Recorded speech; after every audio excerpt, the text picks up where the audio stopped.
First up on the show, Israel has begun a second year of war by expanding its ground offensive in southern Lebanon. The IDF has deployed the 4th Troop Division in Lebanon, and it has released a video claiming to show troops operating in the southern part of the country. The military says the 146th Division is the first reserve division to enter Lebanon since it launched ground offensives just inside the border last week. The announcement comes a day after the IDF warned residents to evacuate from over a dozen towns and villages in southwestern Lebanon.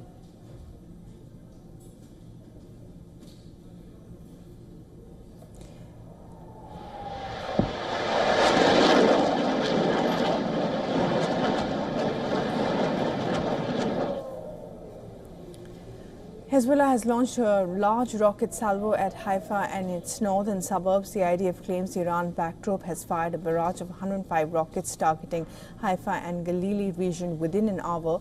This is said to be the heaviest attack on the city of Haifa since Israel and Hezbollah started exchanging cross-border fire.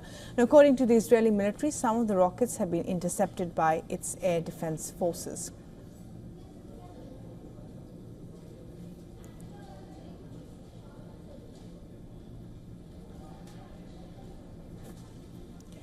The fresh attack has caused damage to several homes. These images show Israeli emergency medical service personnel arriving at a scene of damage in Haifa. The rocket attack comes after Israel carried out airstrikes on southern Beirut, targeting Hezbollah strongholds. Hezbollah claims the Lebanese group's leadership is in order and all its capabilities are intact despite heavy Israeli airstrikes.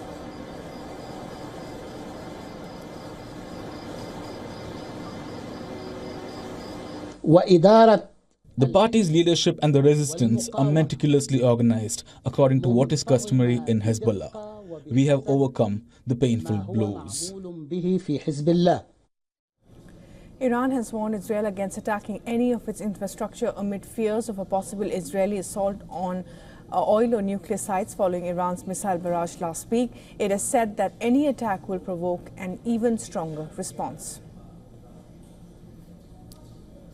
حمله به تأسیسات زیربنایی جمهوری اسلامی ایران با پاسخی محکمتر قطعاً مواجه خواهد شد و دشمنان ما می‌دانند که چه اهدافی در داخل رژیم صهیونیستی در دسترس ما قرار داره.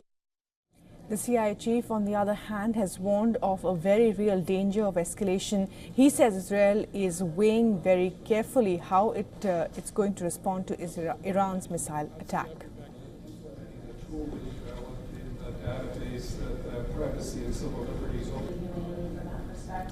And our correspondent Jody Cohen has the very latest from Israel on what next for the Netanyahu government.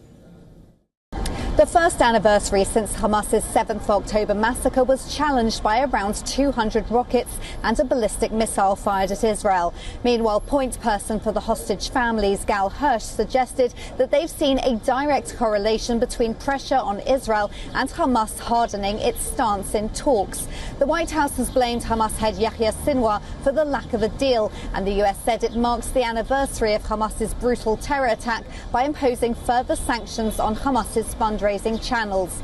Israel says it's defending itself from Iran and its proxies on 7 fronts, and that it's preparing a serious and significant response to Iran.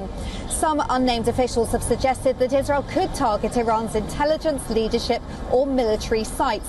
Other reports have suggested that Israel could target Iran's oil sites. And amid concerns that Iran's nuclear program has exceeded civilian purposes, former Prime Minister Naftali Bennett has urged a strike on Iran's nuclear facilities. This is Jody Cohen for WION World is One. For all the latest news, download the WION app and subscribe to our YouTube channel.